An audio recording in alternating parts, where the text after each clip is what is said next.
Cool. So let me know when we're filming. Yeah, I just started.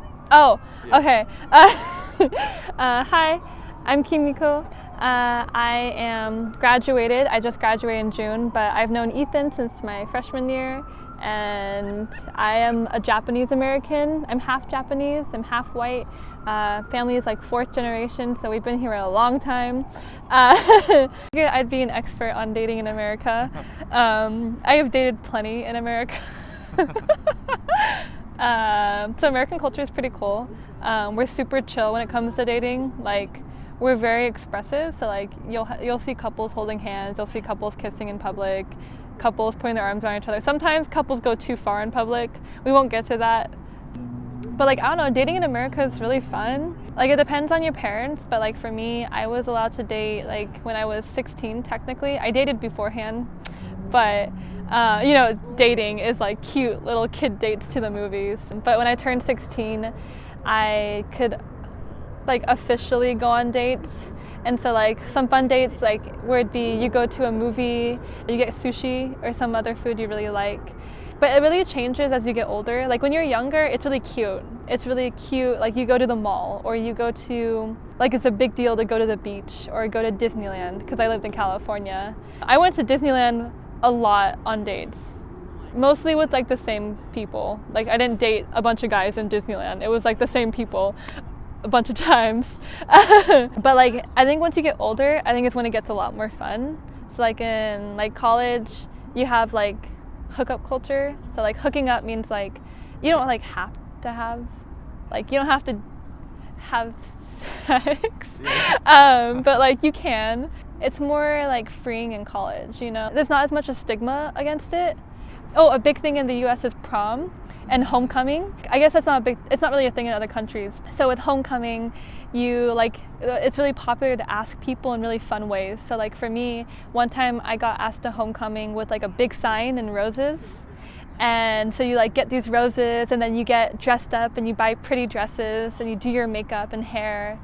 And then and homecoming though everybody can go to in high school. So as long as you're in high school you can go. But prom is only for juniors and seniors. So you have to be a little bit older to go to prom. Although like I went to prom as a freshman because my boyfriend was older. So I just kind of like I was able to go. So I went to prom 3 times. Yeah. You went to prom for 3 times? I did go to prom 3 times. What can I say? I was popular. I don't know. No, I wasn't. I just had a boyfriend for a long time. And then when we broke up, I went to prom with one of my really good friends that I ran track with.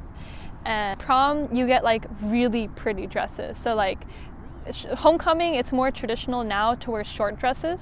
And it's more like clubbing is what I would describe it, like high school clubbing. Yeah. And then prom is more like elegant to some degree.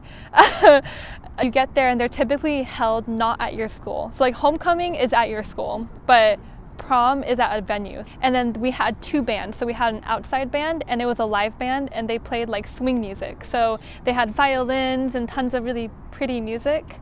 And then inside we had like a DJ. And it was like you could go like, you know, more clubbing kind of music. And then at prom you typically have like food. We had gelato, which is like Italian ice cream.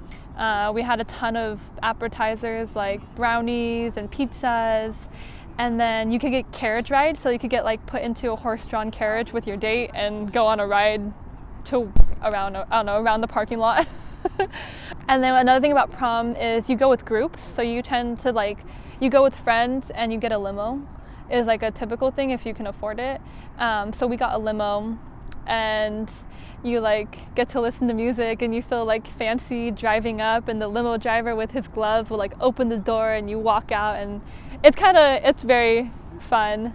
So like that's a big part of like the dating culture, I guess, because it's a huge deal to ask someone to prom. Like it's a milestone in your life. So like my boyfriend at the time, he wasn't sure if he was going to be able to take me to prom. And so he like brought me to his house, to my house actually. My friend told me that we were going to an event and told me I had to dress up. So I got dressed up in my prom dress from the previous year. And she said, oh, let's stop by your house and drop off some stuff. And then I opened the door, and in my house there were tons of candles everywhere, like candles lit the entire living room. And then I walked into the kitchen where like my house had a kitchen and then another living room. And when I walked in, there was candles, and he was there, and he had roses for me, and we like danced and stuff like that, and my friends were all there, and so it was really fun. And that's how I got asked to prom my second time, and so it's like really romantic, and it's really it's a tradition that when you go to prom, you buy like a flower. It's a fancy flower that you wear on your wrist, and then the guys, you put the rose. It's typically a rose, and you put it on their like jacket, their suit jacket. And then you guys know you're each other's dates.